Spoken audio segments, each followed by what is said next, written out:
Testing, testing. 1, 2, 3, 4, 5. Testing audio.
Testing, testing, 1, 2, 3 for Queens and Bucks.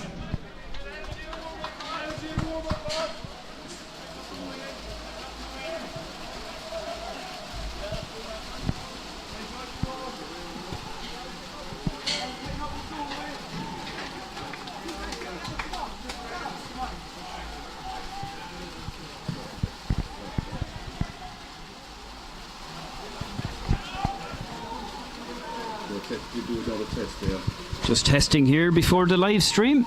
Welcome to Dubarry Park. It's pivotal match here between Queen's University and Belfast and Bucks.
And it's a talking. 1, 2, 3. 1, 2, 3. Welcome to Bucks and Queens. So you see it yourself. And the usual best thing is you're going to test. Just go test.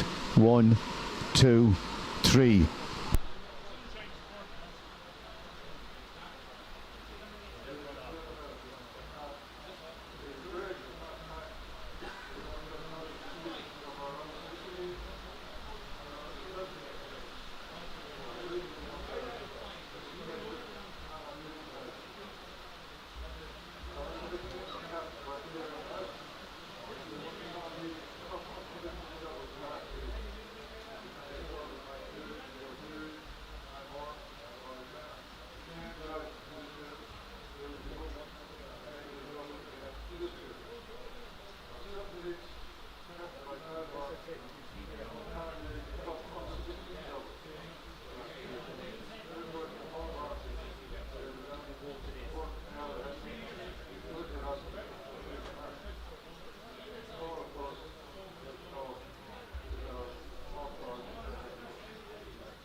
Hello ladies and gentlemen, we are very welcome to the live stream here from a very, very wet Dubarry Park. The showers have came down here, the clouds have opened, and it's a very, very pivotal match here between Buccaneers and Queens. So let's just go through the two teams now, 3 minutes before kick-off. Buccaneers line out Charlie Ward, 1 Charlie Ward, 2 Match of Victory, 3 Martin Staunton, 4 Fergus Galvin, 5 Ryan O'Mara, 6 Cathal Walsh, 7 Gavin Daly, 8 Cian McCann, 9 Frankie Hopkins, 10 Mark Earl, 11 Oren Burgess, 12 Tom Shine, 13 Shane Layden, 14 Josh O'Connor and 15 Jensen Nagel.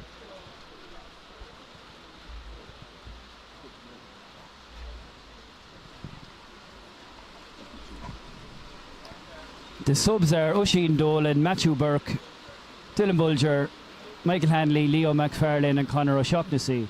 Just to repeat the Bucks team again there in case we didn't get it. Charlie Ward is 1, 2 is Matthew Victory, 3 is Martin Staunton, 4 Fergus Galvin, 5 Ryan O'Mara, 6 Cathal Walsh, 7 Gavin Daly, 8 Cian McCann, 9 Frankie Hopkins, 10 Mark Earl, 11 Oren Burgess, 12 Tom Shine, 13 Shane Layden, 14 Josh O'Connor and 15 Jensen Nagel. For our visitors, Queen's University, number 1 Jack Bowl, 2 Alex Clark, 3 Matt Miller, 4 Jake McKay, 5 James McKillop, 6 Tom Brigg, 7 Harry Long, 8 Peter Heasley, 9 Angus Christie, 10 is James Humphreys, 11 James Wright, 12 Callum Florence, 13 Rory Ellerby, 14 Johnny Hunter, and 15 is Rory Telfer.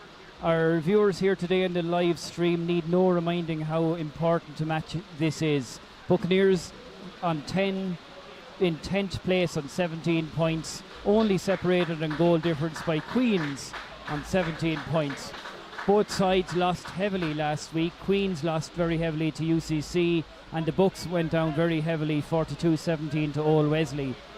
So just to set the scene here on a very, very wet Dubarry Park, as the Buccaneers team emerged for this really important match. It was winner takes all on the 30th of April 2022 when an 18-17 victory in Dublin saw the Bucks promoted. Today the script is very different. Is it loser loses all? Because really whichever team gains the win today will get a bounce and a buoyancy, and it's very, very crucial for the Bucks to try and get the ascendancy today. When they met previously in the season on the 11th of November in Dublin, the Buccaneers emerged victorious on 21 points to 16, so nothing really separates these two teams. Referee today, about to get proceedings underway, is George Clancy of the Irish Rugby Football Union, and as usual my co-commentator has a live feed to the referee which will give our viewers on YouTube some live insights into the referee's decision-making processes. So, about to get underway here at a very, very wet Dubarry Park. This pitch is in good condition, but it's going to be softened by a sudden shower as Mark Earl gets proceedings underway, and it's fielded there by James McKillop, the Queen's University number 5.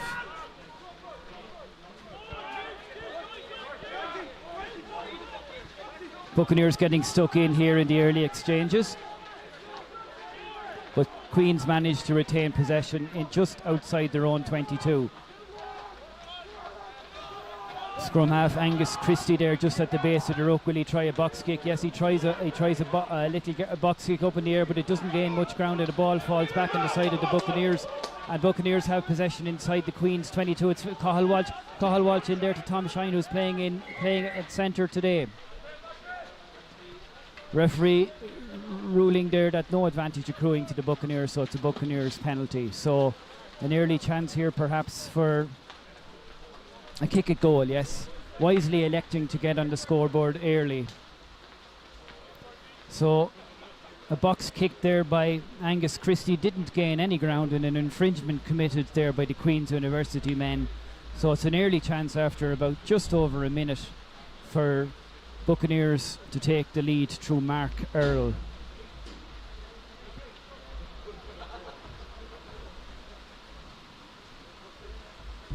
So just slightly to the left of the posts there as we look at it, about 25 or 26 metres out. So it's an eminently kickable penalty for Bucks.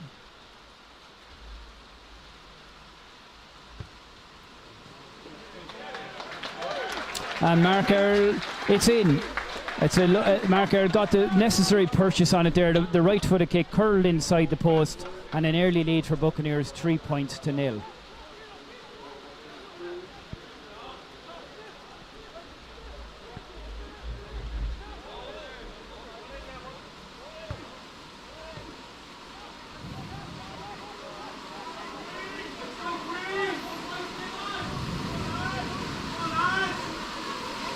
James Humphreys with the restart for the men from Dublin. A good raking drop off that lands about 10 metres from the Buccaneers goal line, and scrum half there, Frankie Hopkins, kicks it back and finds play just inside the Queen's University half. So it's going to be an early line out. Now, let's see the respective tests for both line outs here. In one of the last home matches against Naas, the Buccaneers line-out malfunctioned very badly, so we hope that some remedial work has been undertaken on the Buccaneers line-out in the intervening period.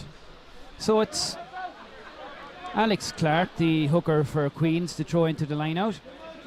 It's well fielded there by Jake McKay, and there's been an infringement in the line-out there. Queen's University, Jake McKay, well fielding there his own throw, so it's a penalty for Buccaneers there, or for Queens. I think Bucks crossing in the line out, so James Humphreys brings play just between the halfway line and the Bucks 22, roughly outside the 10-metre line here. So it's another put in for here for Queens. And you can see there in the referee indicating clearly there that was a high tackle, not happy. A lot of referees are very, very strict on this, and it's something both teams have to come to terms with.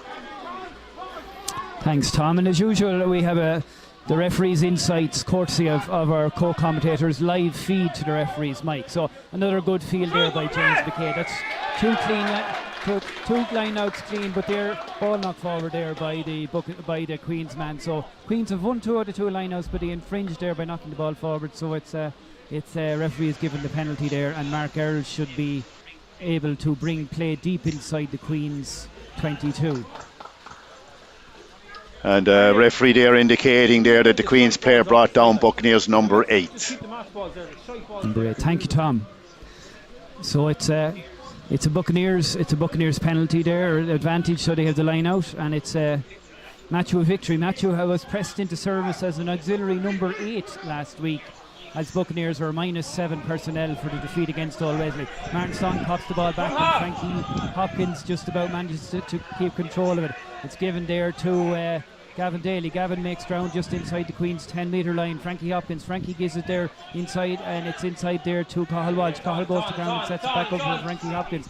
Into Shane Layton. Shane Layton, the little grubber kick, and gains ground, and Shane Layton's little grubber kick there finds its way just onto the Queen's 22. So just to set the scene here, an absolutely pivotal match between Queens and Buccaneers, both rooted to the bottom of the table and 17 points, only separated by goal difference, and a gap of 10 points between Queens and UCC. So it does really look at this juncture that it's a basement battle here today. But Queens with their third line out, and again their strategy seems to go for number 4 Jake McKay in the middle of the line out, and it's the third secure possession of their line out.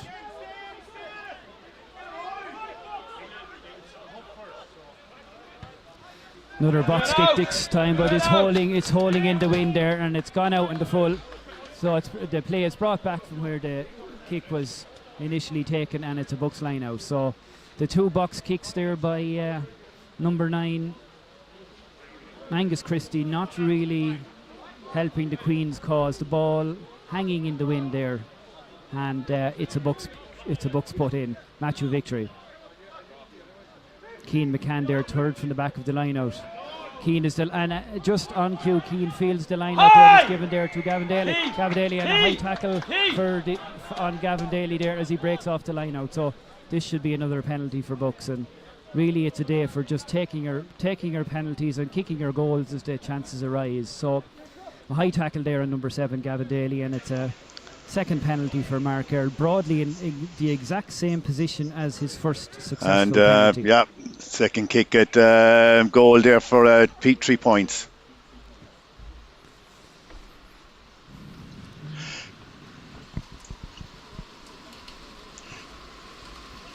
Can you close that? So it's Mark Earl now with the chance to give Buccaneers a nearly 6-0 lead with just 7 minutes gone.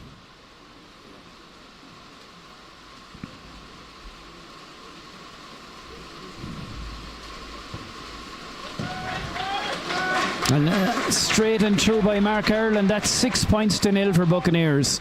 Just to late viewers who are late streaming or late tuning into our YouTube stream there, the Buccaneers are ahead after 7 minutes, courtesy of 2 Mark Earl penalties.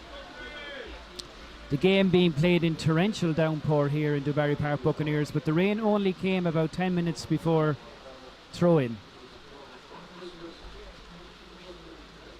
James Humphreys with the restart here. The last restart went deep into the Buccaneers 22, but is again fielded there by Frankie Hopkins just inside the zone 22, and Frankie's long raking kick finds touch there just almost halfway between the Bucks 10 metres line and the halfway line. So Queen's University 3 out of 3 from their line out so far. They tend to go for number 4 Jake McKay or number 5 James Killop, the 2 tall men in the middle of the line out. So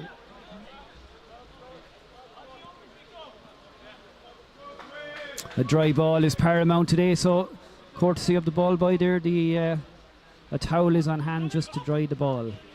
Again, a well-fielded line out there, and the Queens men create the maul off the back of their line out. Number 2 is about to do a Dan Sheehan, or is he? He was about to do a Dan Sheehan on it and peel off the back of the line out, but instead he transferred to Angus Christie.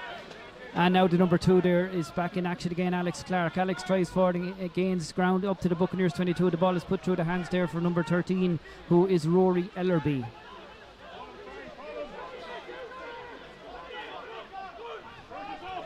Queens retain possession. James Humphrey through the hand, but it's knocked forward there. It's knocked forward by the flanker Tom Brigg. A very, very good the line speed of the Buccaneers defence there. A good tackle put in on Tom Brigg and forced Tom Brigg to knock the ball on. So some excellent first up defence by the Buccaneers, if it was spotted. Anyway, the play goes on, and it's a line out to the Dewberry Park men.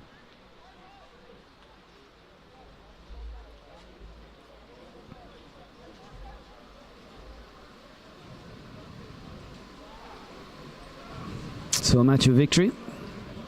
This time towards the back, where it's fielded there by Ryan O'Mara. Ryan O'Mara through the hands, then it gives it into Mark Earl. Mark Earl through the hands there to release Josh O'Connor. Josh O'Connor to Jensen Nagel. Jensen goes to the ground and sets the ball up for Frankie Hawkins. Frankie to Cian McCann. Cian McCann tries to make his way inside the Queen's 10-metre line.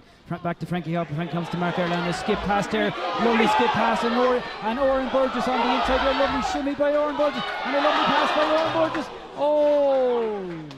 So fantastic attacking play there by Oren Burgess. Oren dodged and weaved his way through 3 tackles, gave the ball to Frankie Hopkins, and Frankie, with the line at his mercy, just spilled the ball forward. That was a golden opportunity there for the Buccaneers to try and dot across the touchline. Nonetheless, it goes out to touch there. So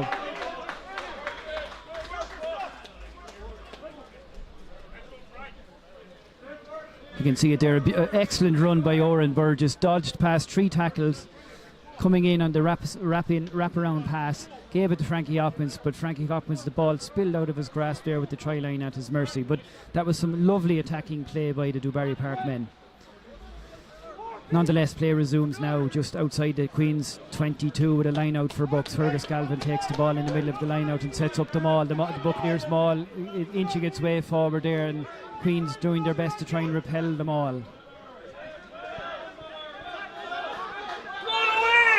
But is the Queen's man rolling away there? Nonetheless, it looked like a Queen's man was preventing the Buccaneers man releasing the ball. But nonetheless, the Buccaneers have the ball just outside the Queen's 22. Frankie Hopkins. Frankie with a good pass there into Charlie Ward. Charlie, who scored a try in last week's loss against Old Wesley. Bucks still retain possession. It's given there to Ryan O'Mara, but Ryan O'Mara spills the ball forward, and referee gives the advantage there to Queens, but it doesn't look as if any advantage is accruing there. So referee will bring the play back here, I would think, for Queens. So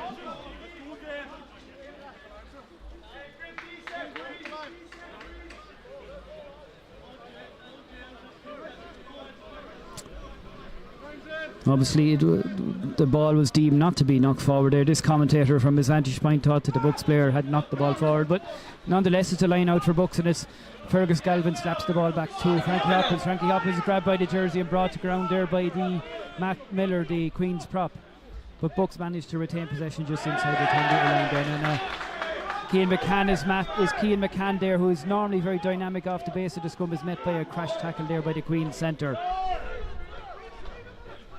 But Bucks managed to hold possession.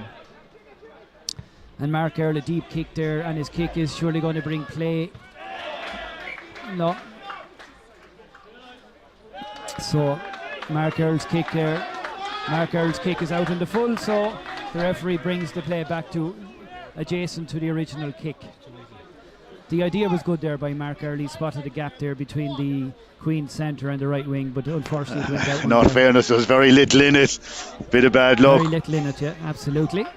So it's just a little bit of bad luck there, and it's a Queen's University line out. So 13 minutes gone. The men from Dewberry Park, the Pirates ship, is sailing smoothly so far today, and they're leading 6 points to nil, courtesy of 2 penalties by Mark Earl.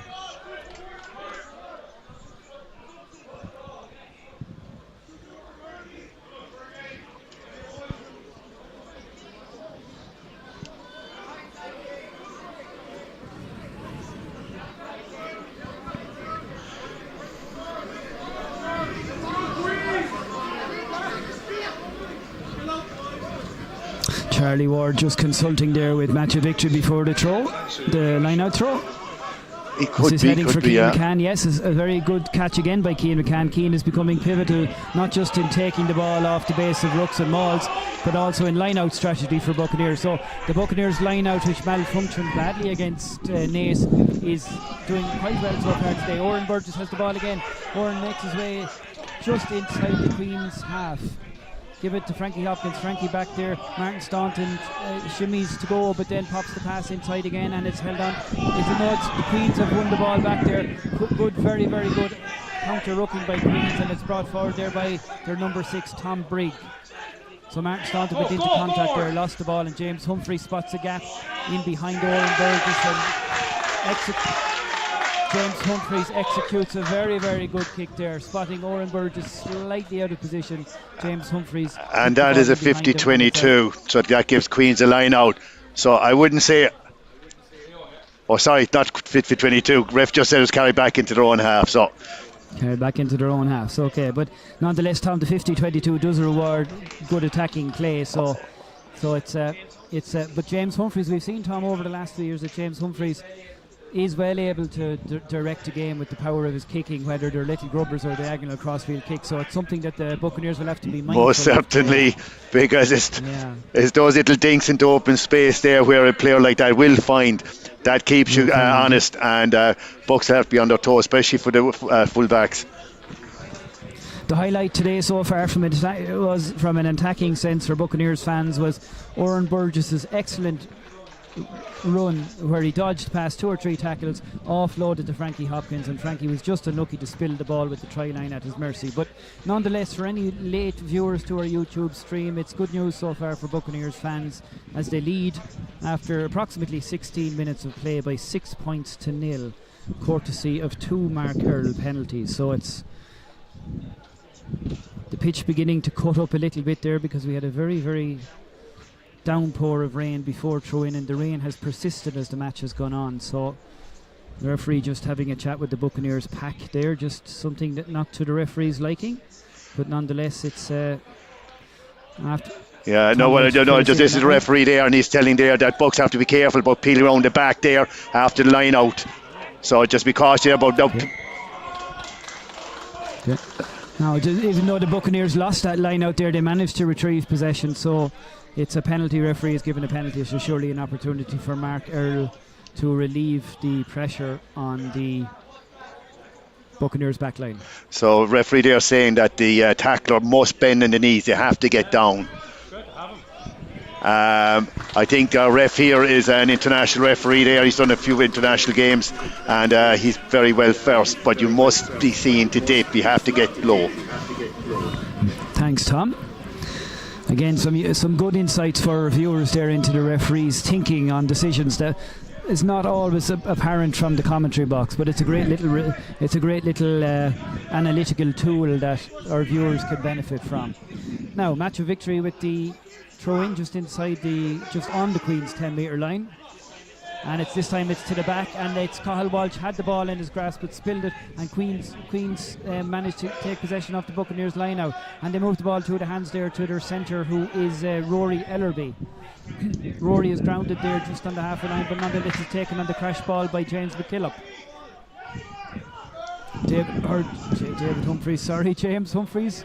We all know who David Humphreys was, a great servant for Irish rugby, but it's through the hands there, and it's the number 9 for Queens, has brushed off one tackle, and it's Angus Christie has made his way inside the Buccaneers 22. Danger looms here for the Buccaneers. It's full back there, Rory Telfer. takes on possession but is well grounded by the Buccaneers. Ball passed through the hands there, Peter Heasley. Across the line then, the skip pass there from Rory Ellerby. But Rory Ellerby to his centre partner is Callum Florence. Callum Florence is grounded there by a good Buccaneers tackle. And the Queen's University attack for the moment is static, but they're coming again here. James Humphreys, and the ball is spilled forward there by the second row, James McKillop. So that was Queen's first attacking foray into the Buccaneers half, and some good Buccaneers defence there, causing the number 5 James McKillop to knock the ball forward. So I think, Tom, after roughly 18 minutes, almost halfway through this first half, Buccaneers management and players will be generally satisfied with how. Well, I suppose the result shows it looks good, but however, it's based on 2 mistakes that Queens have made in their own half. The question is now how well can Buccaneers play and win the game with by scoring a try and maybe even scoring a bonus try. So I think this was going to come down to both teams who can actually score. Who can actually because score? Yeah, it's both teams need to get off the bottom, and with a bonus point try, that means they'll be clear, and that puts them into a safe place. So I think for me, the most important thing at the moment now is who can score a try in play. Who can score a try? And Oren Burgess' great run almost created a try for Frankie Hopkins. So yeah, Tom, I think after this 4 matches to go in the league, and the 9th place team I think plays second. My viewers can correct me if I'm wrong, but I think the 9th place team plays the second team in Division 2B, who at the moment looks like being Cashel or Barnhall, but that's another day's work. We have to focus on the task at hand here, and it's a put in for Frankie Hopkins. So referee there having a chat with the pack there, because the pitch is in such a slippery condition. He's warning them and he's cautioned there to be careful and stay on their feet and make allowances for the sleepy conditions. Thanks, Tom. Of course, scrum safety is paramount here, particularly on the welfare of the players is paramount, particularly on a wet day like this. So it's a put in by Frankie Hopkins. Referee is satisfied the scrum is engaged properly. Solid scrum by the Buccaneers there, and it's Frankie Hopkins takes the ball off the back of the scrum and gives it to Mark Earl, who kicks deep inside into the Queen's 22, where it's fielded by the Queen's fullback Rory Telfer, and Rory elects to run the ball there, gives it to his winger there, Johnny Hunter. Rory Telfer back in possession. The ball goes to the ground and sets the ball to the hands for James Humphreys. Giving out to the left winger there, James Wright, and James Wright knocks the ball on. And of course, handling today with the torrential rain is a bit of a lottery, Tom. It's a matter of getting the ball under the jumper and trying to keep the ball definitely no fancy rugby here today. Very simple handling skills, and the passing has to be clean. It's another under the jumper day, Tom. Obviously you have to pass the ball, but it's tough there in those situations where like if you don't have 100% concentration, you risk knocking on or slipping. It's another put in here for Buccaneers.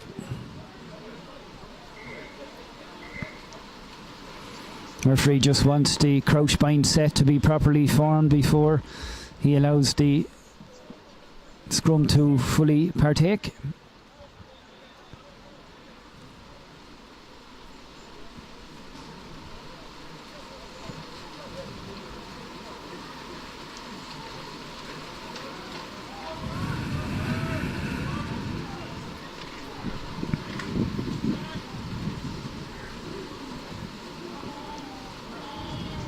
Solid scrum by the Buccaneers there, and will Cian McCann pick and go off the back of the scrum, or will it be Frankie Hopkins to feed Mark Earl? Frankie will feed Mark Earl, gives the ball, Mark Earl takes his eye off the ball and knocks it forward, so that's a penalty for Queens.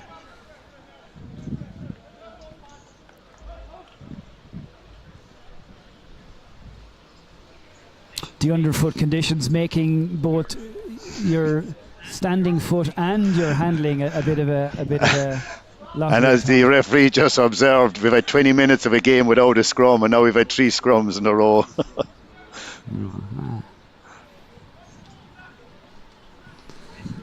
You wait for a bus, Tom, and then 3 come along at once. Now another scrum, but this time for Queen, so it's going to be put in by Angus Christie.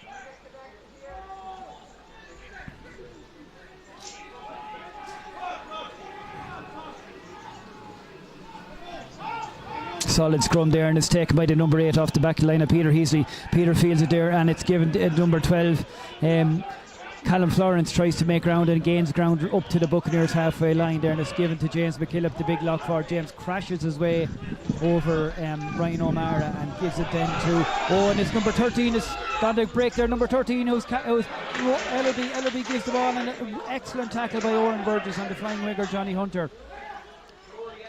Rory Ellerby there, the Queen's centre, spotted the gap in the Buccaneers defence and made great ground pass to the flying winger Johnny Hunter, but some excellent cover defence there by Owen Burgess, saving the day. But a fantastic crossfield kick there by James Humphreys, and it's just about fielded there by the Queen's University man, and the Queen's University men are almost on the line there. An excellent crossfield kick by James Humphreys, and it's just there, and it's number 1 for it's Jack Bowl. Jack Bowl is almost on the Buccaneers line, then it's fed into the number 2, Alex Clark. Queen's University having their best spell of sustained pressure, camped right on the line. James Humphreys tries another diagonal kick here, and it's going to be a fielding contest between Oren Burgess and Johnny Hunter.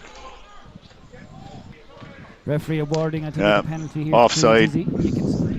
Offside, so just in the last 2 minutes of play there, that last 2 minute cameo, you can see what we were referring to earlier on about James, the repertoire of James Humphreys' kicking ability. You saw a diagonal crossfield kick to the number 11 there, James Wright, and then he turned around and he hit another excellent crossfield kick that hung in the air and invited a battle between Johnny Hunter and Oren Burgess for possession. But Buccaneers infringement there, and it's a penalty for Queens. They elect to go to touch, and it's a Queens line out right about 5 metres from the Buccaneers line. So with 25 minutes gone now, it's vital that Buccaneers hold out this Queens attack. But it's James McKillop there, James McKillop, the Queens, and it's there, and they're over, and Queens are over.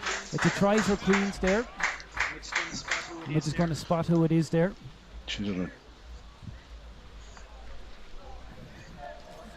On the spot for Queens who it is, and it's, we look at it again here, the line out maul comes in,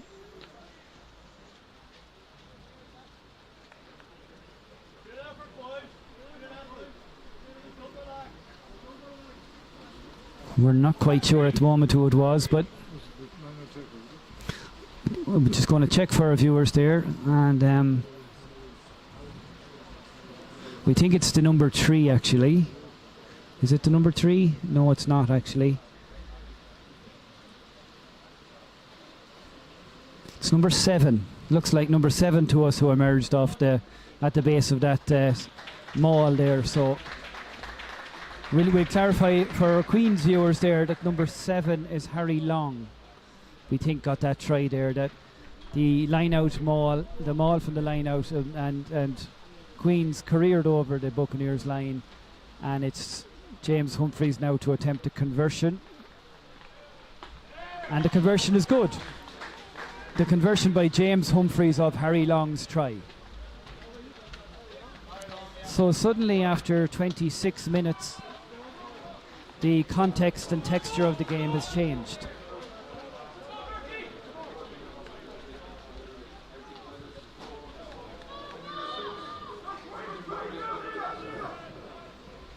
So just for our viewers, and our Queen's University viewers on this live stream, will be a great sense of delight from the men from Dublin there. A try, we think, by Harry Long, resulting from a line-out maul and Queen's careering over the Bucks try line. Harry Long try converted by James Humphreys, leaving the score 7-6 to Queens after 27 minutes. The rain is absolutely pelting down here now at a sodden Dubarry Park, and it's Buccaneers trying to hit back there from that setback. Keane McCann takes the ball and makes ground there just to the Buccaneers 22, or the Queen's 10 metre line. Given there Charlie Ward. Charlie Ward is met there by a solid tackle, but the referee deemed maybe that tackle to be a touch on the high side and is having a word there with the number 1 for Queens, who is Jack Bowl. Charlie Ward felt that tackle there. So Mark Earl, is Mark Earl going to have a long-range penalty, or is he going to... He's with the advantage of the wind. Mark Earl is going to try a long-range penalty from just between the Bucks the halfway line and the 10 metre line. So again, the referee having a chat there with Queens, telling him there that their tackling is dangerous. They have to be careful. And I think Buccaneers then reminded them there how many penalties they've conceded. So obviously suggesting there that maybe a yellow card might have to be issued at some time.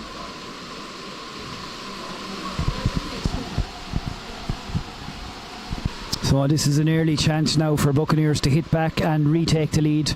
It's a penalty from just inside the 10 metre line. Mark Earl gets a good strike on it. And that's a fantastic penalty by Mark Earl there. Just about 5 metres outside the Bucks or the Queen's 10 metre line. An excellent, unerring and accurate penalty by Mark Earl. So Mark Earl certainly has his kicking boots today. That's 3 penalties from 3 for Mark Earl. So the best riposte for Buccaneers was after the setback of conceding a try to Queens, that Buccaneers retake the lead very quickly. So the ball is played again. Mark Earl kicks the ball into touch as the rain absolutely buckets down here, and it's shown there by the ball is dropped forward there by the Queens centre, Callum Florence. So that's a penalty for the Bucks men, and they'll elect to take the scrum.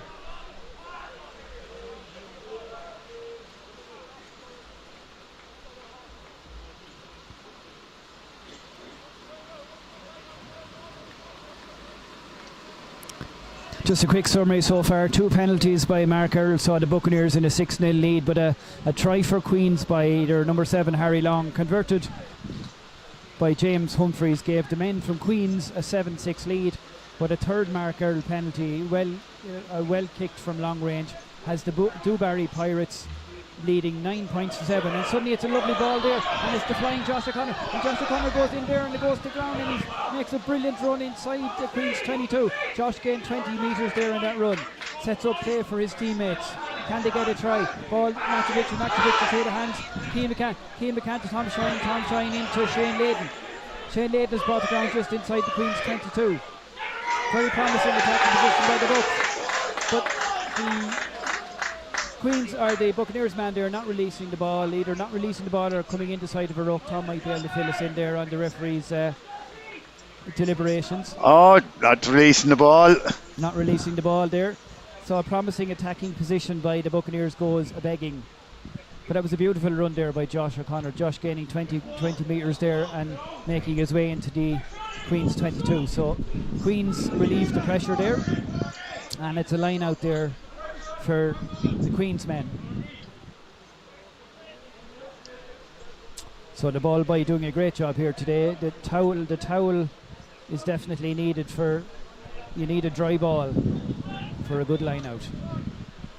So commendations to everyone working to try and keep the show on the road today.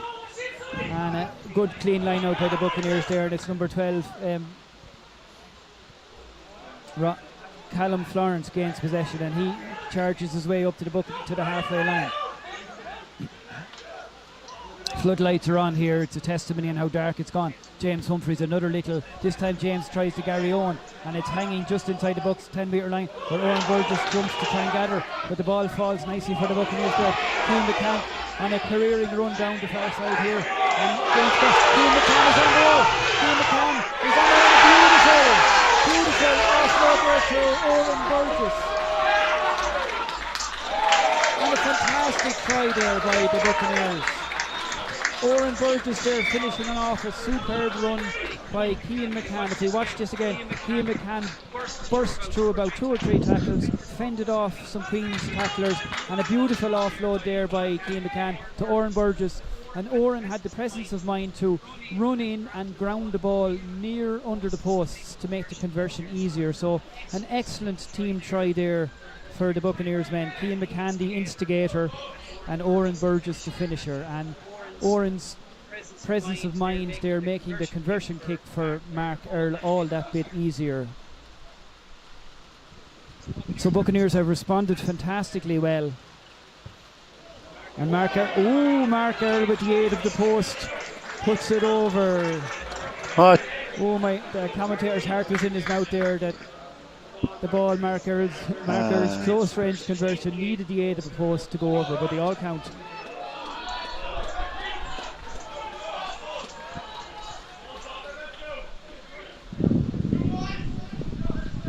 So now Buccaneers, how quickly the tide and fortunes of people change. Buccaneers have hit back fantastically well to the concession of the Queen's try, scoring a long-range penalty by Mark Earl, a beautiful try by Oren Burgess, and a conversion by Mark Earl. So after 33 minutes of play, it's pretty reading for Buccaneers fans here, 16 points to 7. But again, the conditions dictate what happened next after that, as Buccaneers player knocked the ball forward. And the referee there having a chat with their Shane Layden, asking him not to kick the ball in future. So obviously it might be tough on the players, but they have to show a little bit of restraint. So it's and it was absolute well deserved for Oren Burgess, because earlier in our YouTube stream there, Oren made a very, very good run, beat 3 men, and Frankie Hopkins was very unlucky to see the ball spill from his grasp with the try line at his beckoning. So it's a put in for Queens just on the Bucks 22. Solid strum by the men from Dublin. Ball is taken there for Rory Telford, the fullback. Rory Telford tries to have a run there, will he? You see, and Rory Telford makes a good run, skins in past Shane Layden, and is about 12-13 metres from the Buccaneers line. The ball played through the hands to James Humphreys. Ball back into the ruck situation there, where the Buccaneers defence is fanned out, but the ball is quickly spread wide by James Humphreys. James Humphreys there to Rory Ellerby into Johnny Hunter. Johnny Hunter elects to come inside and take on the Buccaneers men rather than going on the outside, but Johnny Hunter is held up by good Buccaneers defence. Ball played there to number 8, who's Peter Heasley. Peter Heasley is almost on the Buccaneers line. Ball transferred to James Humphreys. James Humphreys there is, but the referee bringing back the play. Yeah, and unfortunately, even though there's no head contact, penalty awarded for a head contact, because again, as he did earlier, players have to dip in the tackle, and we're being penalised just as Queens have been penalised earlier. It's good. The referee is very consistent on the applications of the rules, and it's just one of the Buccaneers players here. The game is stopped here for necessary medical attention for one of the Bucks players. So it gives us the chance just there to draw a breath with 5 minutes to go, and James Humphreys kicks to touch, and the referee just holding up play there as the Buccaneers player is being attended to. So it gives us a chance just to recap on the first 35 minutes. Bucks a 6-0 lead. Mark Earl, 2 penalties, look good, Tom, and then the Queen's try from Maul. What did I? Sorry, I think I got the wrong score. You have it right. So 16 points to 7. Yeah. So it's a try for Queens and a conversion.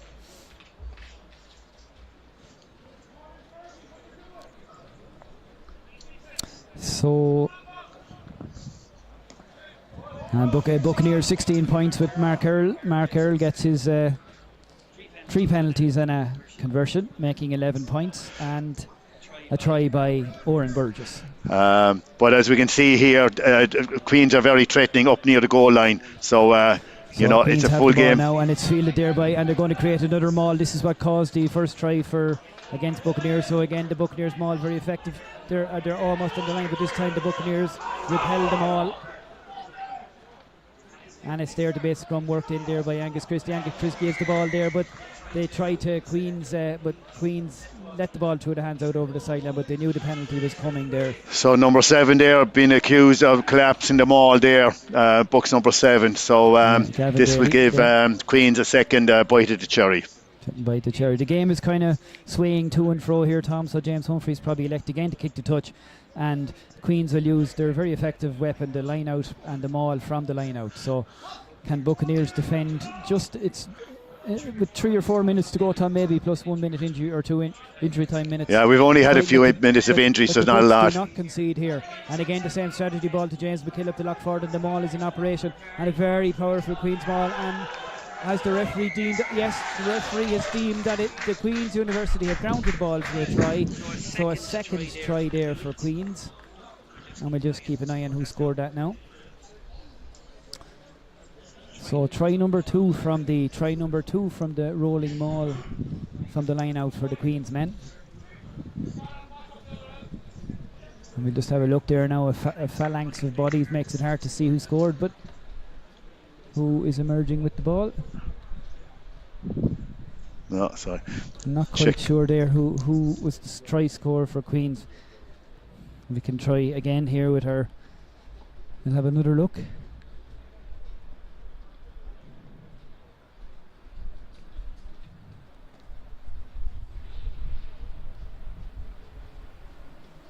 We're not quite sure either there at the moment who that might be, but we'll get back to our viewers on that one. So it'll be very hard to ascertain who's buried at the bottom of the mall, but we'll try our best as things stand.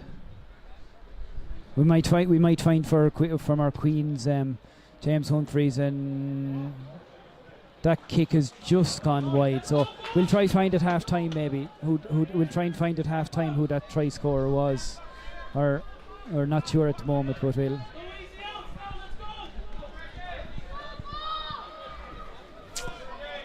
Nonetheless, a try by Queen's University, and it's 16-12.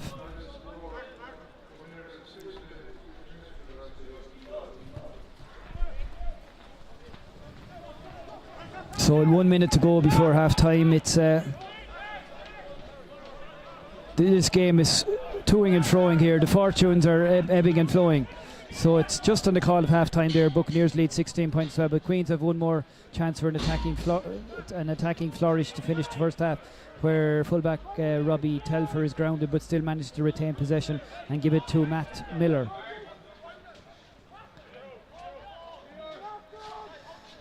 James Humphreys there dictating play with a great range of kicks. This time he launches a high kick that goes inside the Bucks 22, but it's fielded just on his own 22 by Oren Burgess, and Oren Burgess kicks the ball back, but Oren slightly slices the ball and it rebounds down to Robbie Telfer. Robbie Telfer kicks it, and it's going to be fielded there by Frankie Hopkins. Frankie Hopkins there will elect to kick out on the So Frankie's kick just brings play to the Buccaneers 10-metre line. Referee just telling us there's just a minute or so left in this game, so this could well be the last play of the game. So the team's very evenly matched. They're evenly matched at the foot of the table on 17 points each. They're even more evenly matched today, nothing in it. So a line out here by Alex Clark. Well fielded there by James McKillop, and the Queens inch their way forward inside the Buccaneers 10-metre line. The rolling maul gaining about 5 metres there, with number 2 Alex Clark directing operations at the back of the maul. Bucks tried to counter maul to keep the Queens maul from gaining ground, but the Queens maul is inching its way forward there now. Now the ball is out of the maul and it's given to Angus Christie. Angus Christie through the hands to James Humphreys. James Humphreys to the centre there. That's Rory Ellerby. Rory Ellerby sends the ball through the hands there to Johnny Hunter coming off the left wing. A dangerous and elusive runner is Johnny Hunter, but he's well tackled by the Buccaneers rear guard. Number 6 there, Tom Brigg, gets the ball and he makes ground inside the Bucks 22. Vital that the Bucks hold out here on the cusp of half time. Ball in there to the prop forward there. Lovely little pop passes to Matt Miller. Matt Miller to James Humphreys. James Humphreys to Callum Florence. Callum Florence. Ooh, and that looked like a high tackle there by number 15 Rory Telfer. James Humphreys, no, it doesn't this time. Through the hands a lovely skip pass out there to the Queen's winger, and the Queen's winger is well grounded there by Josh O'Connor. The Queen's supporters there calling for a high tackle. And again, Queen's University camp on the Bucks line there through number 1 Jack Bole. Jack Bole there gives it to the number 2 Alex Clark. He's fielded there to number 8 to Peter Heasley. Fight let the Bucks hold out here at half time, gives it to the prop forward. Can he barge his way over? The prop forward there is Jack Bole, so he's been held up there. Ball was held up there, but the referee's gone back to an earlier offside by number 15 Buccaneers. Number 15 Buccaneers. So the question is now, will they take their 3 points there?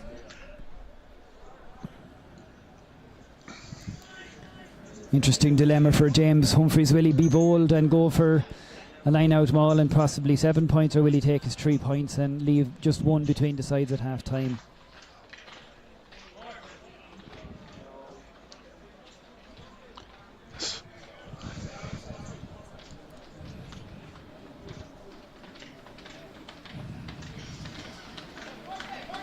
just for our Queen's viewers there, we'll find out. We think number 7, Harry Long, scored the first try. And for our Queen's University viewers there, we'll find out the second try scorer for you when we return after half time. So Buccaneers number 12 being accused by the touch judge of a high tackle as well.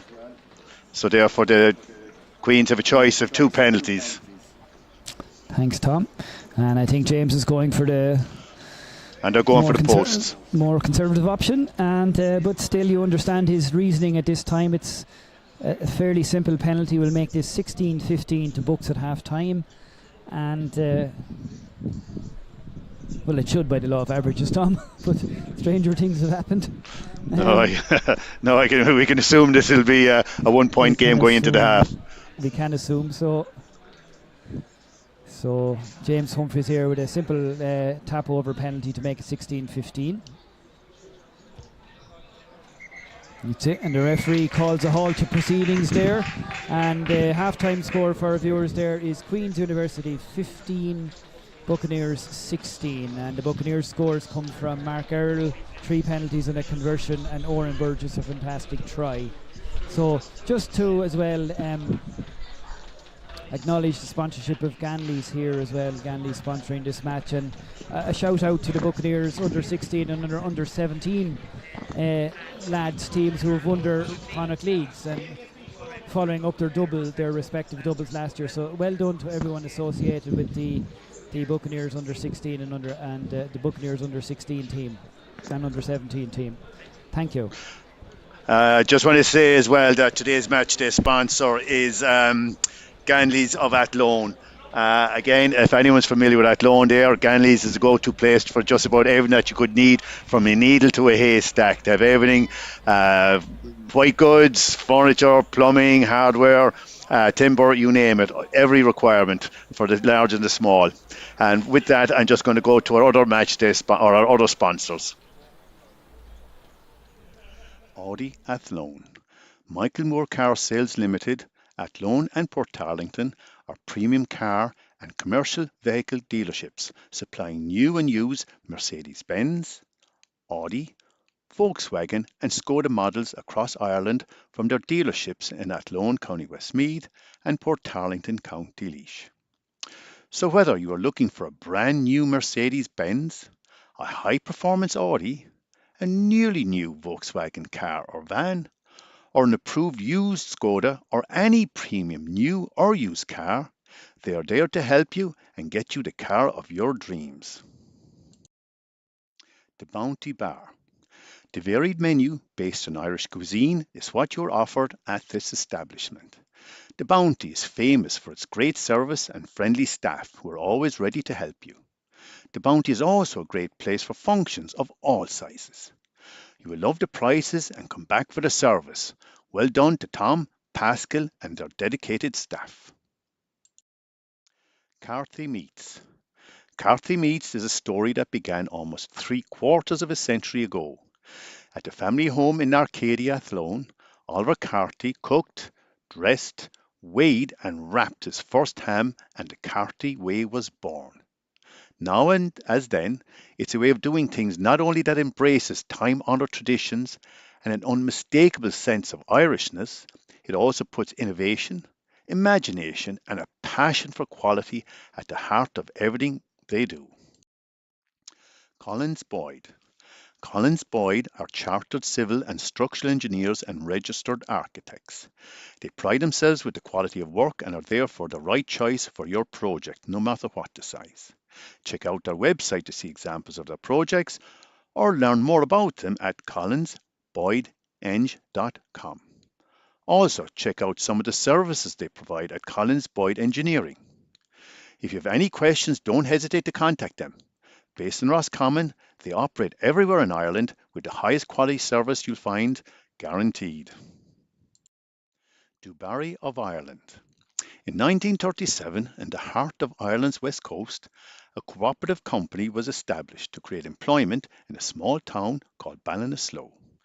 A joint venture between the local Chamber of Commerce and a family from Northampton, the home of English footwear production, seeking a continental European flavour to set them aside from similar Irish brands, the company was named after the beautiful French courtesan and mistress of Louis XV, Madame du Barry, and du Barry of Ireland was formed. Ganley's of Athlone. At the forefront of Irish building and hardware supplies since 1989. The Ganley story began in 1989 with 4 employees when the founder, Michael Ganley, established a builders, providers and hardware business in a disused garage in Athlone. Since then, they've grown to 120 staff across destinations, showrooms and stores in Athlone, Longford and Mount Bellew. Today, they offer the largest range of building supplies and products to cover both builders and home improvement projects across the Midlands. With 30 years of experience in DIY and building materials, they're there to help you with all your interior design and home renovation projects.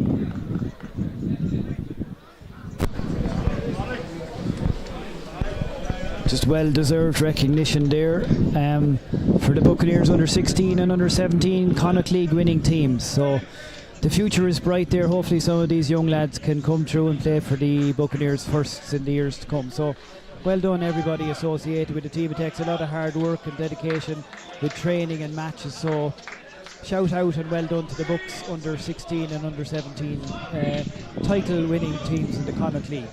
Well done everybody. So it's second half underway here. In the rain has decided to stop. Thank God for both teams. So the second half just underway here, and it's wind appears to have died down a slight bit there as well in this second half. So it's Queen's restart finds its way inside the Buccaneers 22 there, and Frankie Hopkins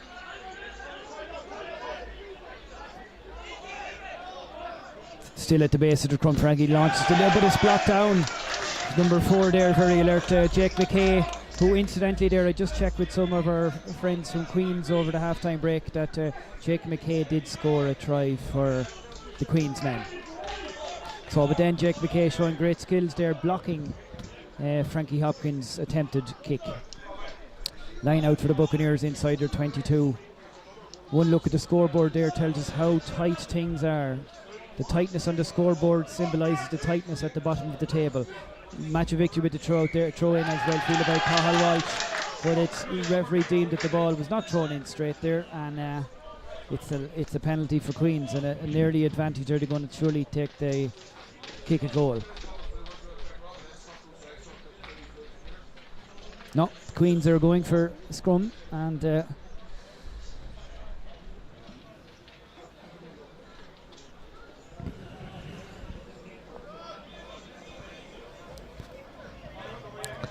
so what will James Humphreys do here? Will he elect to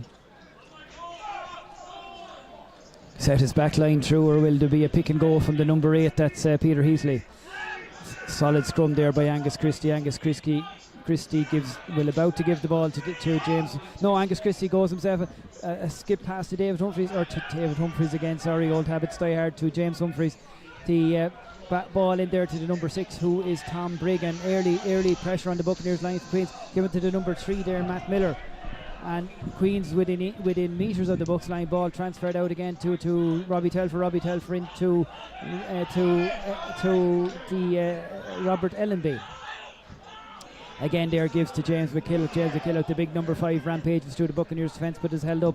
Ball there played into to Tom Brigg. Early sustained pressure by the Queens. The Queens attack there. James Humphreys, beautiful little skip pass in there to the flanker, who is Harry Long. Number 5, James McKillop. James McKillop has a pop and go to the line, but it's held up again. Queens have it. Get there to the number 8. That's Peter Heasley.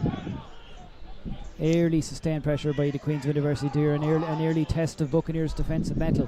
Nonetheless, the men from Dewberry Park hold firm for the time being, but another wave of attacks is about to come there through the number 2, Alex Clark. Alex Clark trying to gain ground, but it's pushed back by Buccaneers' defence. Queens probably on their 7th or 8th phase here now. Vital that Buccaneers hold their defensive shape and discipline. Queens attempt to push their way towards the line here. We'll have a look.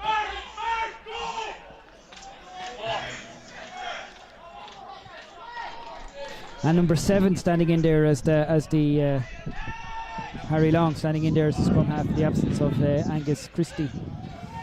Again, Angus Christie back in his normal position there. Number 1 makes a dart for the line. That's Jack Bowl. Jack Bowl almost over the line. Dead ball given to the hooker. The hooker is trying to force his way over the line. Has he grounded the ball? Referee number 2 there, Alex Clark, attempted to ground the ball, but no. Referee calling the play back. So penalty against Buccaneers there for number 6 with a no arms tackle. So obviously, thank you, Tom. Going in, charging with the shoulder, and Queens are going for a penalty. So this will put them in the lead for the first time in the game. Sensible option there. It's vital that the Buccaneers hold their shape and discipline, because 16-7, Tom, we're up, and it's now 16. Well, it's now will be 18-16 to Queens. So there's been if James Humphreys puts this over, there's been an 11-point swing. And as well as that too, Queens do appear to be having most of the play there at the end of the first and the beginning of the second half. Thanks, Tom. And their period of dominance is continuing on now, which should be a routine penalty for James Humphreys. Yep. A routine penalty by James Humphreys, and it's now 18 points to 16 for Queens.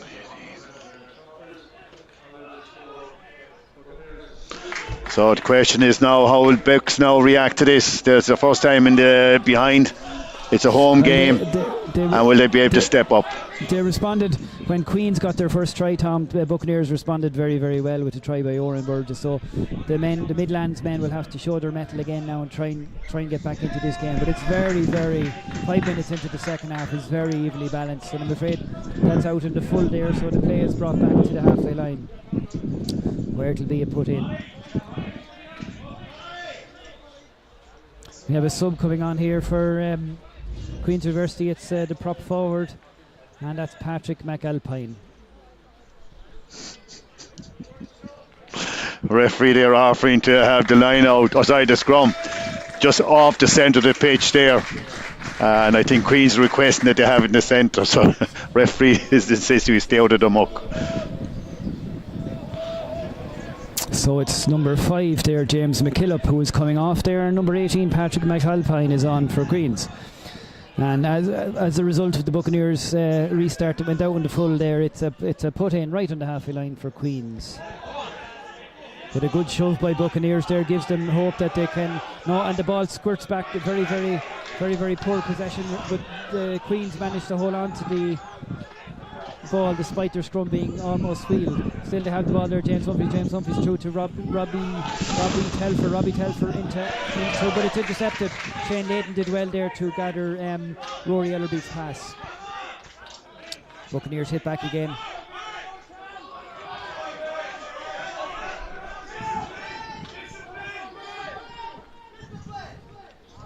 And Marker boots possession up the field there, where it's just fielded by James Humphreys just outside his own 22, and James Humphreys returns the ball with interest back into the Buccaneers 22, where it's fielded there by Jensen Nagel.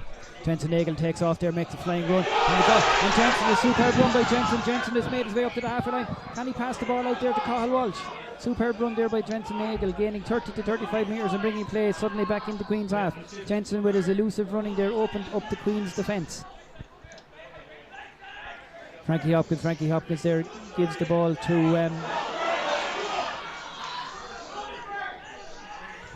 to Cathal Walsh. Cathal Walsh then back to Frankie Hopkins. Frankie Hopkins through the hands to Mark Earl.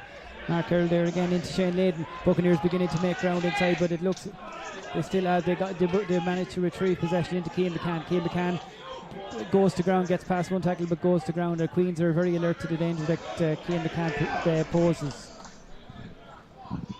Frankie Hopkins, Frankie in there. Frankie passed the ball to Matthew Victory there. And we just note there that for our Buccaneers viewers there on the live stream that Matthew Burke is on. Ball again given in there to the Buccaneers forwards who crash ball into the Queens backline. It's fielded there, Martin Staunton. Martin Staunton trying to make ground but is well tackled by a combination of Queens defenders. And it looks as if the ball spilled back, but Buccaneers still managed some untidy play by Bucks, but it managed to retrieve possession when it looked as if it was lost. Ball through the hands there, superb pass out the wing there, but again Johnny Hunter alert to the threat there of Oren Burgess. Turnover ball. And the superb work there by Queens. They turn over the ball there, and the defensive pressure has been relieved for the Dublin men. It'll be a long relieving kick surely by James Humphreys elects to kick out the field there, and it's well fielded there by the number 11, and it's a superb again James Humphreys there. You could see his crossfield eventually was fielded by the number 6, and he passed to number 11. That was James Wright. But James Wright just knocked forward there when it looked like a 2-on-1 overlap. But again, the danger of James Humphreys kicking from open play. Bucks managed to retrieve possession, ball through the hands of Mark Earl. Mark Earl there to Matthew Victory. Matthew Victory thinks about passing inside, but goes back to Mark Earl. Mark Earl, the out half is grounded just on the halfway line.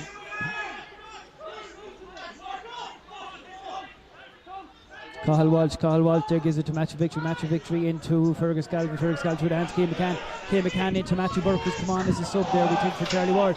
But Buccaneers lose possession there, and it's fielded and it's kicked deep into the Buccaneers, and it's gone out in the full. Number 9 there, Angus Christie, kicking it out in the full, but it doesn't matter as the referee had already awarded the penalty to the Queens. Frankie Hopkins just having a word with the referee there, is questioning the reasons for the penalty. So it's 10 minutes gone in the second half, very delicately poised. And definitely a very entertaining game there. Both teams throwing everything they can at it. I think both teams, to their credit, Tom, they know the importance of this match, and they're both teams giving it their all, providing a very entertaining game for the spectators. And hopefully, Tom, is very entertaining. Absolutely, but for the Buccaneers now, they were there on the inside the Queens there, 22. You're hoping there, look, we need to score. Now, unfortunately, we're back at the half line. So I think Bucks are going to have to bring it up a gear there to make an influence. Just referee stop play there. One of the Queens men is down, but he's all right. Thank God, he's okay. He's up on his feet, and I think it's the number 3 there. Matt Miller is ready to resume play. So it's a Queen's University scrum.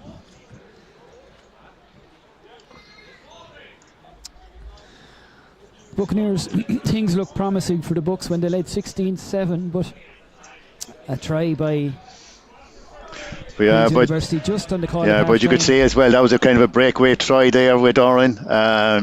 You know, the lads are going to have to use the set pieces to break the Queen's defence, and I think we've had a lot of run-off runners, so I think they're going to have to pick it up a bit.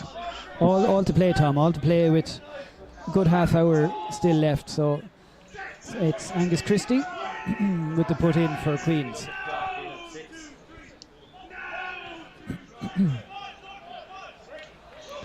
And Frankie Hopkins all over Angus Christie. Does fantastic work by Frankie Hopkins there. Turnover ball.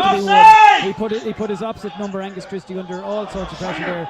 But the Buccaneers, the promising attacking position there, they actually gone backwards there as the ball was spilled back, but they still managed to retrieve possession. Martin Staunton tries to set up the next attacking phase of play.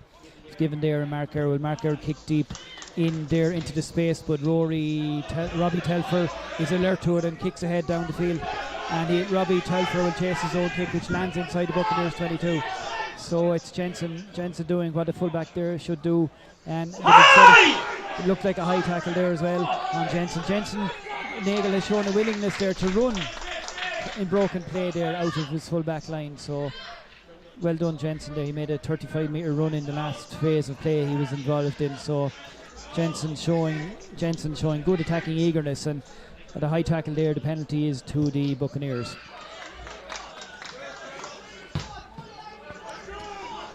So it's a line out there just on the halfway line. So it's a line out for a Matthew victory. And Matt Burke will come over for a consultation there just to try and get the Buccaneers line out to be well oiled and functioning. So it's a shortened line out here. It's a 5-man line out. So well fielded there by Fergus Galvin at the front of the line out there, and Bucks create them all off the line out, and Matthew peels off the back of the line out, or back up the maul there, and gains ground up to the halfway line, but knocks the ball forward, and it's retrieved there by Harry Long, the Queen's number 7, and he gives that ball to Rory, or to Callum Florence. Callum Florence, a little grubber kick or chip kick ahead. It's fielded well there by Josh O'Connor. Josh O'Connor coming in off the right wing, and it gives a lovely skip pass out to Oren Burgess. Oren Burgess comes back infield, realises the space on the touchline is limited, so comes back infield to try and set up another phase of play. The Rick Queen's defence ranged up alongside the Buccaneers maul.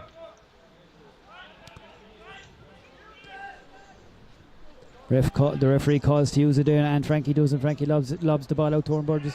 Oren tries a little, or Shane Layden it is, and he tries a little grubber kick there that doesn't come to any effect, and the referee calling back the play, and it's a line out. So Thomas, we come to 15 minutes in the second half still. Yeah, anyone's game. It's fairly balanced. You can't hold it against either team. They're giving it their all.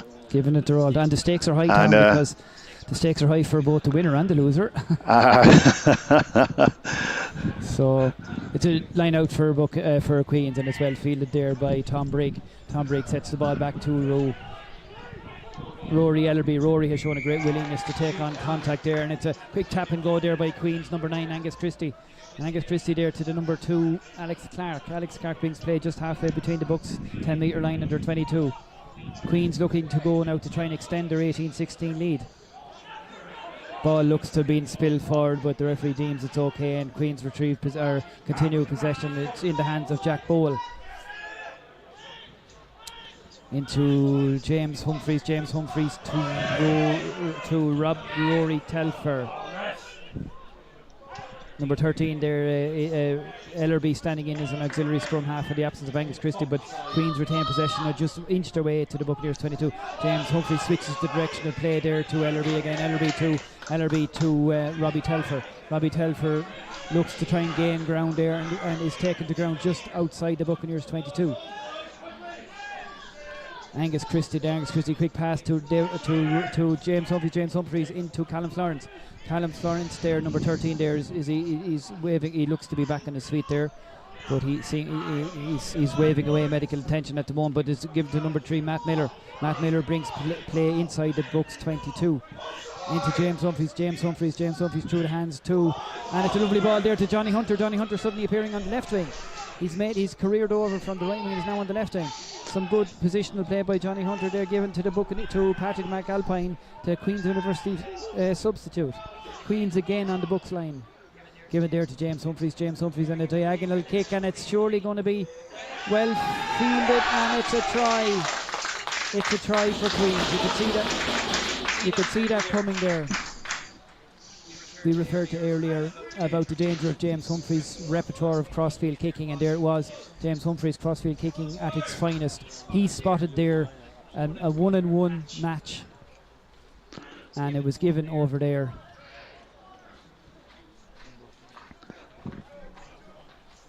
To the Queen's Must man. Be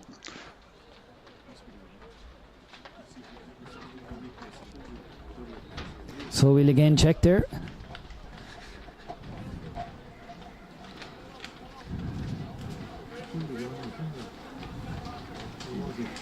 I think it was actually the number, we think it was the number 8 there maybe, because we just again checked that try scorer for Queen's University players. We're not sure again, but nonetheless the importance of that try cannot be overstated for Queens. James Humphrey spotting a 1-on-1 in the left-hand touchline corner, and the Queens player outfielding the Buccaneers player and touching down to make the score.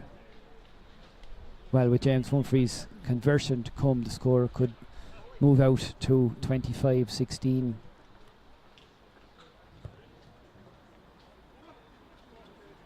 Yes, and James Humphreys converts the try there. James Humphreys converts the try, and we'll just find out there for our viewers who scored that try. And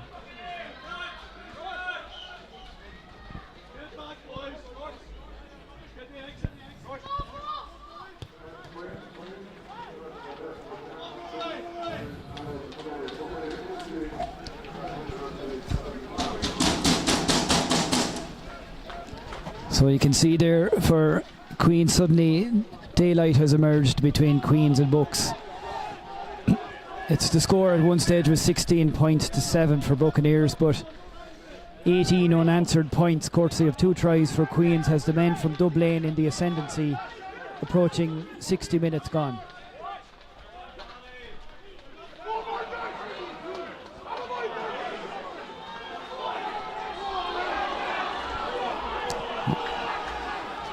The Buccaneers are fighting back, and it's Frankie Hopkins to Marker, a lovely skip pass there to Cathal Walsh. Cathal Walsh takes play inside the Queens 22. Bucks have to hit back and fast.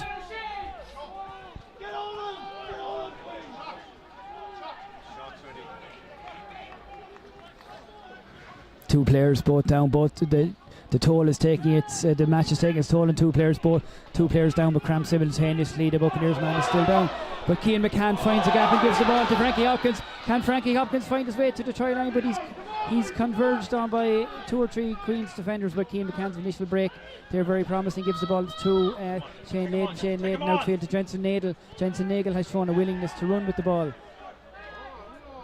Score 25 points to 16 after coming up to 60 minutes gone. 20 minutes to go here in Dubarry Park in this pivotal Division 1B match. But referee awarding the penalty there to, and Tom might enlighten us as to reason for that.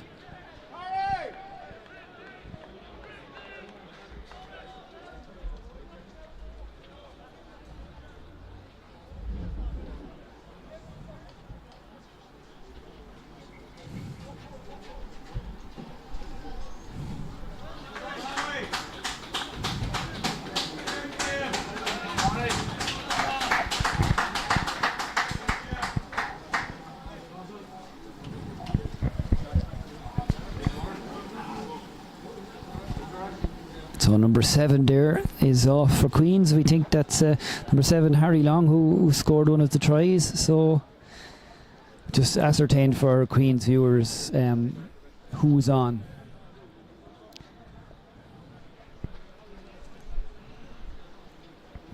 Just a lull in play here now gives me the chance to catch up for our viewers there at 25-16. So the match with 20 minutes to go is slipping away from the Pirates.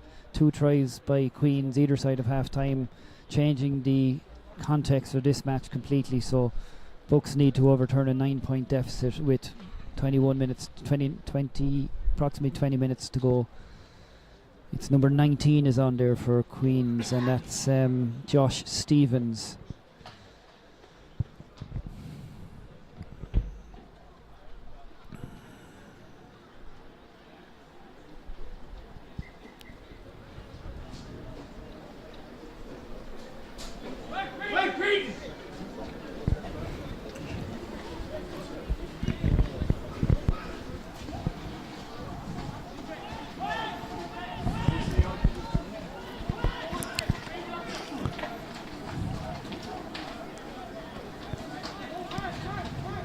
You can see there as well that we referred earlier, I think this commentator has referred numerous times to James Humphrey's kicking prowess, and again it was shown there. He spotted the 1-on-1 and isolated the 2 players, and it was the Queen's player who won the battle for under the flight of the ball and turned and grounded the ball for a try.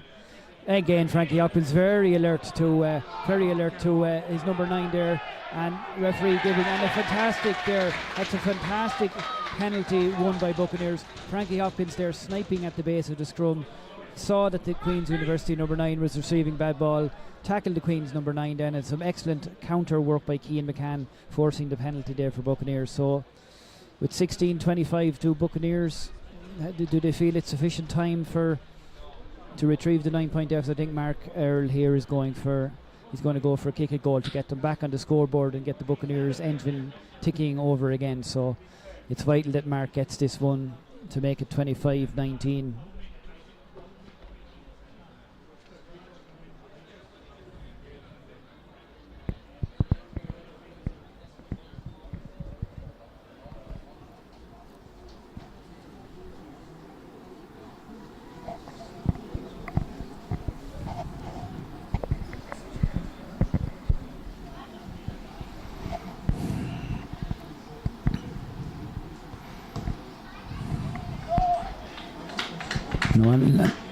And Mark Earl has missed that, and that is a blow to the Buccaneers there.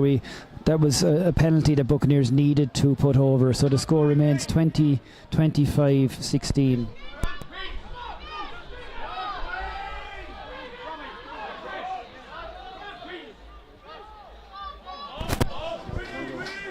So I wonder, is that an omen of things to come? Buccaneers need to regroup there. That was a penalty they could have done with, but we have to keep playing there with about 15 minutes to go. Cian McCann on the ball again. Cian on another rampaging run, but Queen's University have sized Cian up and are ready there when he ball in hand and take man and ball. Bucks managed to hold on to possession there. It's vital that they hit back, but a misplaced pass sees the Buccaneers attack to be driven backward. The ball spills out over the sideline, and it's a Queen's University line out. So it's becoming a bit, after the promising situation, Tom, where it was 16-7 and all looked very rosy in the Buccaneers' garden, that it's becoming a little bit disjointed. But credit to Queens, they retrieved the 16-7 deficit and have scored 18 unanswered points.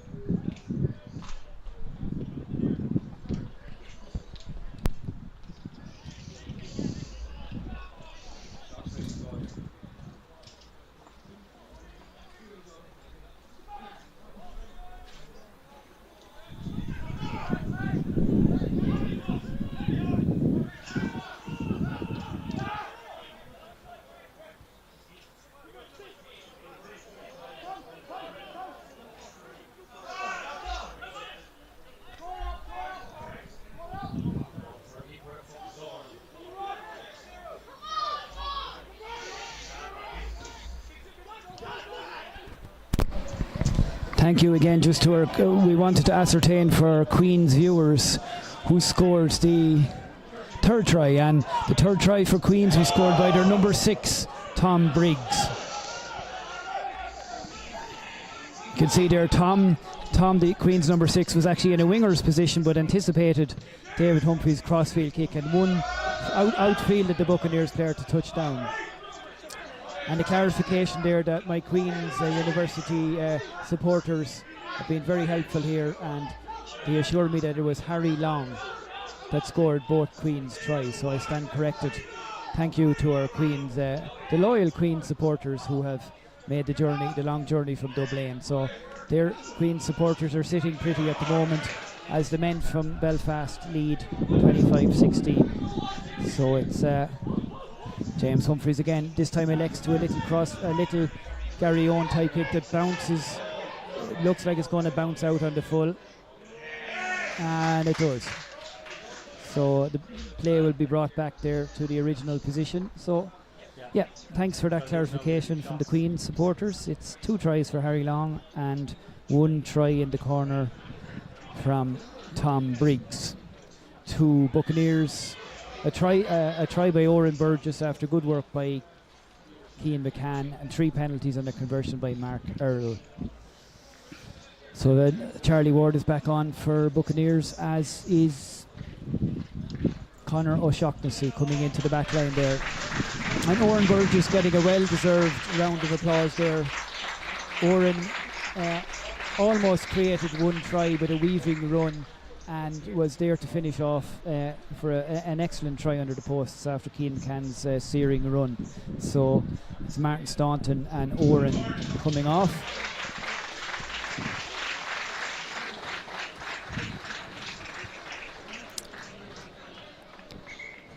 And Charlie Ward is back on along with Conor O'Shaughnessy in the back line. So the men from Dubarry Park have roughly 13 minutes to try and retrieve this situation.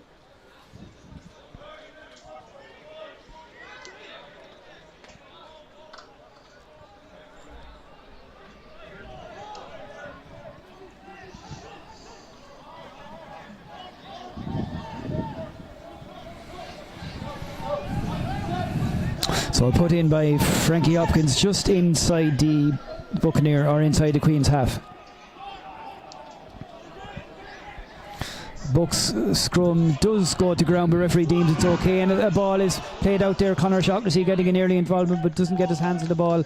Referee ruling the ball went forward and it's a put into the Queens.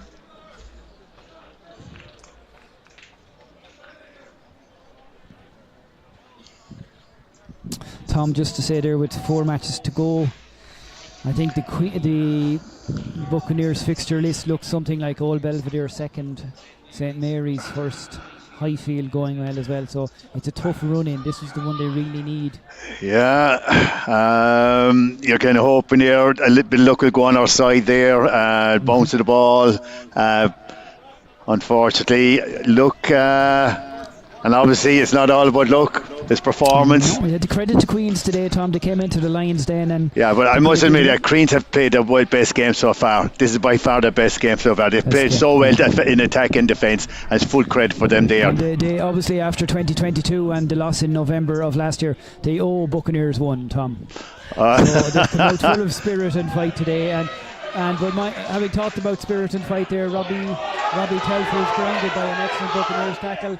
And has he managed to release the ball. I thought there for a moment the referee was going to ping him for not releasing, but Queens managed to hold on to possession, and James Humphreys again, who's really dictating the flow of this game, gives another long raking kick where Conor O'Shaughnessy, not referee. Ball went back, gone to the referee, ball went backwards. Conor O'Shaughnessy looked eager for involvement there, and the Queens are trying to hold him up there in the choke tackle, but Conor must go to ground there. And you can see there an excellent demonstration of what looked like Joe Schmidt. Referee called them all very clearly. Oren was well held up. He wasn't able to get his knees on the ground. Conor O'Shaughnessy there in early involvement. You can see the Joe Schmidt choke tackle there has been perfected by Queens. But going back to where Queens have been performing, really and truly, you have to give Queens utmost respect. To me personally, it's their best game so far. They've been played outstandingly, and a lot of style in their game. And they've been able to take hits and tackles, and always looking for empty space and looking for opportunities. So.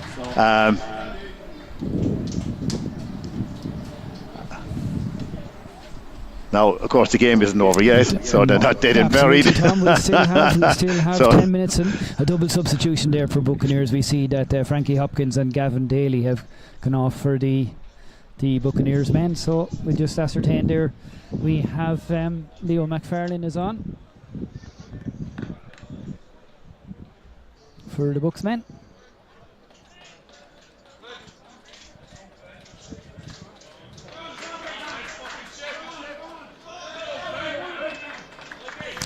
Number 17 there, Flynn Longstaff, a prop forward is coming on there for Queens.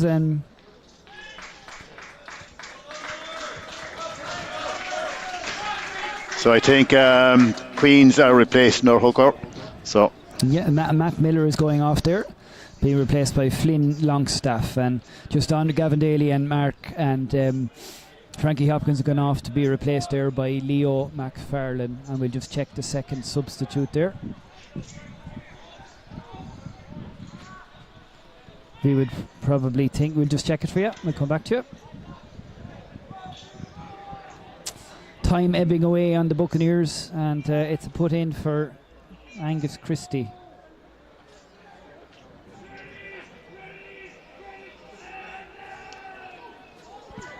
solid scrum there, and it gives Angus Christie there to Robbie Telfer, and Robbie Telfer a little chip kick and tries to field his own kick, but it's well retrieved there by the Buccaneers rear guard. Buccaneers set up the face of play. The Pirates are not dead yet. It's Cian McCann again, but the Queen's University are well alert to the threat that Cian McCann poses, and it's Matthew Burke. Little chip kick there ahead, and it was Mark Earl. It looked as if Mark Earl was obstructed there chasing his own, or Tom Shine was obstructed chasing his own kick, but we'll see what the referee gives there, Tom. It looked to me as if Tom Shine was no, referee there is number 20, was in front of the kicker, so penalty to Queens, and no doubt they'll take the points, and that'll bring them up to 28. 28 points, yeah. James Humphreys is surely within his... James, to be honest, Tom, like, he's dictated the flow of the game. I know, masterful performance. Very talented player, and obviously with a lot of talented players among him. Yeah, and I suppose after 2022, where his conversion was unlucky to come off the post, or his pen was, it's a tribute to his resilience that he's come back, and in the Lions Den here in Dewberry Park he's put on. I don't think any of us can really appreciate what it's like there for going down injured there and not being out for a season or whatever. Yeah, and he's come and he's really put on a show today, and he's added to his points total. So James Humphreys converts a routine penalty, and it's now 28 points to 16. So now we have a 12-point difference. Essentially, we're looking at 2 converted tries in 10 minutes. That's a 21 unanswered points. Yeah, they've really dominated. And that's not doing anything more for our cause.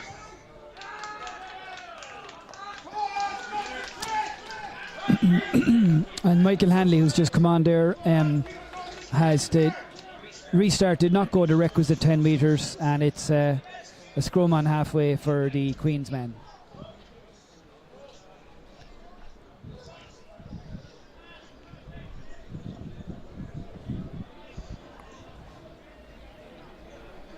With approximately about 6 minutes to go, Tom, it's a big ask to retrieve a 12-point deficit.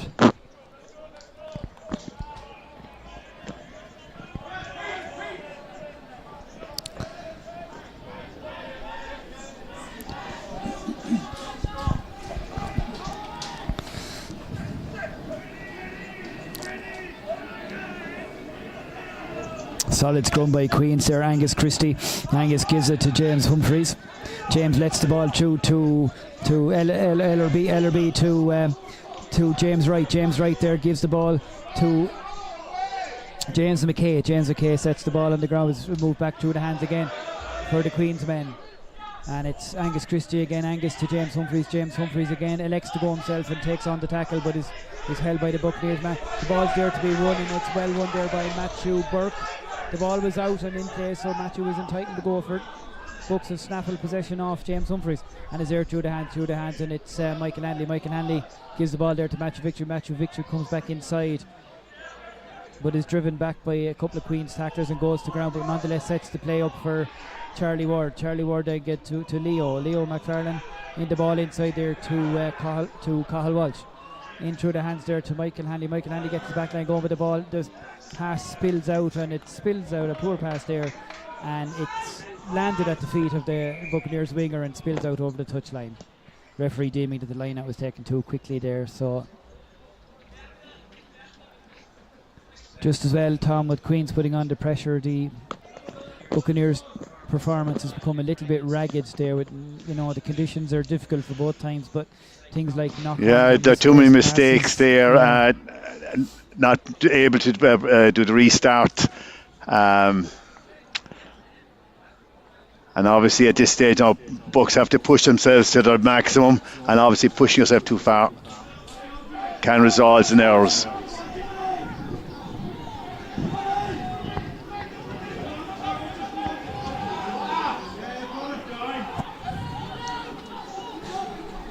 And again a lovely skip pass there by James Humphreys. James Humphreys out to James Wright.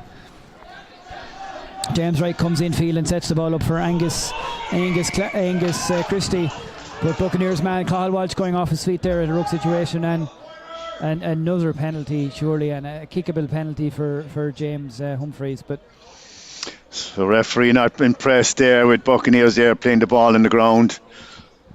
This giving putting themselves under more pressure. He forgoes the opportunity to take a kick at goal, and Queens really looking to hammer home their advantage now that a final try perhaps from a line out maul might put the seal on this deal for the Dublin men.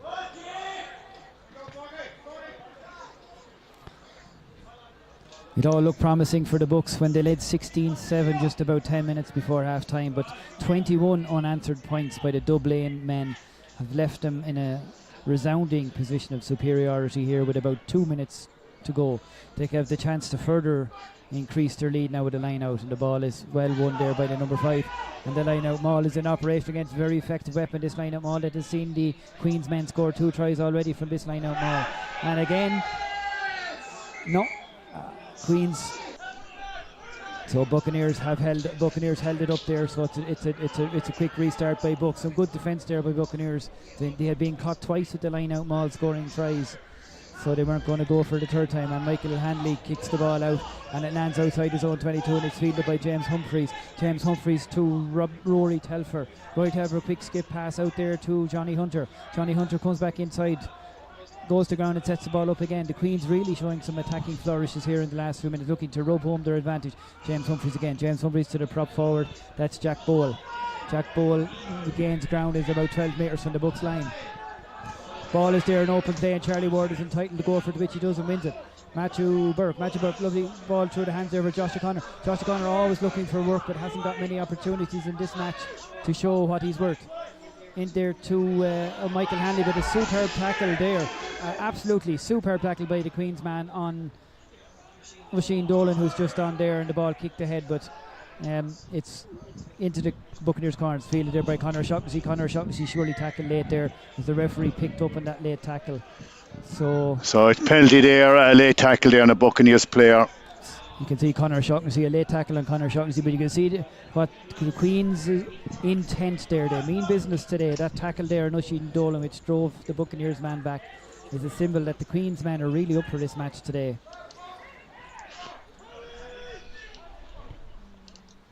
Michael Hanley again kicks into touch now. The Buccaneers need 2 converted tries to sneak a 30-28 win, Tom. And I wonder, do Queens, if they can score again another try, they get a bonus try? Queens have won by more than 7 points, and at the moment they're winning by more than 7 points, and if they get a fourth try, probably the bonus point as well. Yeah, so as we know, Tom, they're level in 17-17, so the win plus bonus points will give a little bit of clear water between Queens and Bucks. And that's not going to happen there after losing the line out inside the Queens 22. As it's 80 minutes 29 seconds on the clock there, and Rory Telfer being very dangerous in broken field play, goes to ground just out inside his half. Ball is there to be won. The referee says the ball is there to be won, lets it on there, Shane Layden, but he holds Shane Layden back, and it's won by Angus Christie. Angus Christie again to my man of the match here, James Humphreys, who really ran the show particularly with his crisp passing and the repertoire of his kicking game. But this time James moves the ball through the hands, and it's Rory Telfer again. The Queen's University have probably varied the play more. You can see that 2 of their tries were from balls off line out mauls, but they've also showed some excellent broken field running through people like James Humphreys, Rory Telfer and Johnny Hunter. And ball knocked forward there again. So just Queen's pressure is unrelenting on the Bucks there, and it's a knock forward there by Michael Hanley. So the clock is almost up on us, Tom, and no miracles today for the Pirates. Yeah, but I was actually just thinking just now, it's fair credit to Queens. They're normally playing at home in a lovely clean pitch.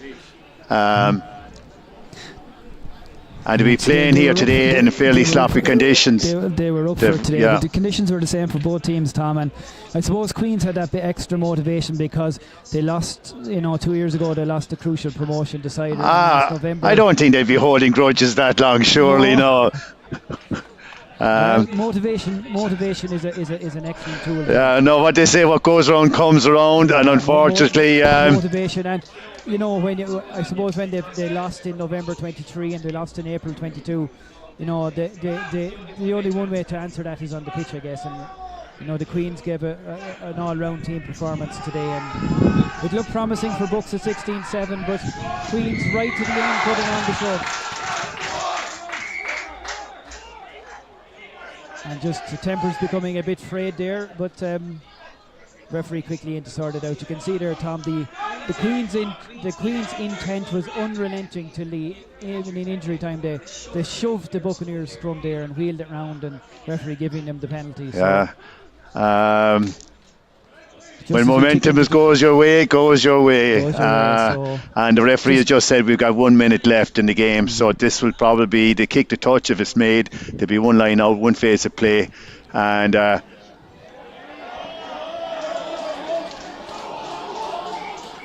was kicked out in the full. Yep, I think the referee and linesman having a quick. And the referee goes against the call of the touch judge. James Humphreys has judged his kick to perfection, so one last chance for the Queen's University men to maybe get a third try off a line-out maul, just to hammer home their superiority in this match. The scoreboard there, Tom, 28-16 with probably the last play of the way the line-out's been going for Queens, you can't doubt or assume they're going to get this and maul over for maybe another. It'll go to James McKay. There's part one of the equation in. And the Queen's rolling maul is getting going. And Queens have an advantage on this. The number 2 there, but no, it's out of the ball there to Angus Christie to Callum Florence. And then the Queens men are almost camped on the Bucks line again, and it's Angus Christie to the sub there. That's Flynn Longstaff almost over the Buccaneers line. The Queens really want to finish the match with a flourish here. Angus Christie then gives it to James Humphreys. James Humphreys and it's a try. That's a try for the fullback, Rory Telfer. James Humphreys a little skip pass there, and Rory Telfer, who deserves that for all his hard work in that's Moyle's point, play.